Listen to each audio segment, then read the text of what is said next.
ఒకప్పుడు రవీంద్రనాథ్ ఠాగూర్ గారు రైలు ఎక్కితే చిన్నపిల్లాడినే కదా, ఫుల్ టికెట్ ఎందుకు లేని హాఫ్ టికెట్ కొనుక్కున్నారు.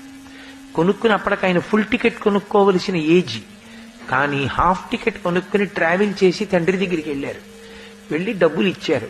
తండ్రి లెక్క చూసుకుని అన్నాడు, ఇంత డబ్బు రాదుగా, ఇంత డబ్బు ఎలా మిగిలిందన్నాడు. నాన్నగారు నేను హాఫ్ టికెట్ కొనుక్కున్నాను.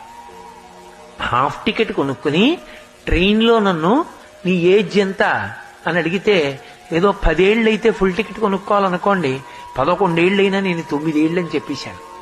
రైల్వే టీటీఈ నన్ను కనిపెట్టలేకపోయాడు. నేను హాఫ్ టికెట్ తో ఇంటికి వచ్చేసాను నాన్నగారు, డబ్బులు మిగిలి అన్నాడు. దేవేంద్రనాథ్ ఠాగూర్ ఏమీ మాట్లాడలేదు. ఆయన వెంటనే ఫుల్ టికెట్ కొనుక్కుంటే ఎంత డబ్బు అవుతుందో అది, హాఫ్ టికెట్ తో ట్రావెల్ చేసి అబద్ధం చెప్పి వచ్చినందుకు కట్టవలసిన పెనాల్టీ ఎంత ఉంటుందో ఆ డబ్బు కలిపి కొడుక్కిచ్చి, చాలా తప్పు, ఇవాళ ప్రభుత్వాన్ని మోసం చేశావు హాఫ్ టికెట్ అని, ఇది అలవాటై రేపు పొద్దున్న ఎవరినైనా మోసం చేస్తావు.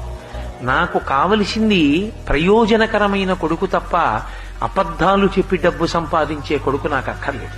నువ్వు ఈ డబ్బు పట్టుకెళ్లి రైల్వే వాళ్ళ దగ్గరికి వెళ్ళి, నేను హాఫ్ టికెట్ అని చెప్పి ట్రావెల్ చేశానండి, నా ఏజ్ 13 ఏళ్ళు, నేను ఫుల్ టికెట్ కొనుక్కోవాలి, నన్ను క్షమించండి అని చెప్పి ఈ డబ్బు కట్టేసి పెనాల్టీతో కట్టి రిసీట్ తీసుకుని నాకు వచ్చి ఇచ్చేసేయి అన్నాడు. రవీంద్రనాథ్ ఠాగూర్ వెళ్లి రైల్వే స్టేషన్ లో చెప్పి డబ్బిచ్చేసి పెనాల్టీతో రసీదు పట్టుకొచ్చి ఇచ్చాడు.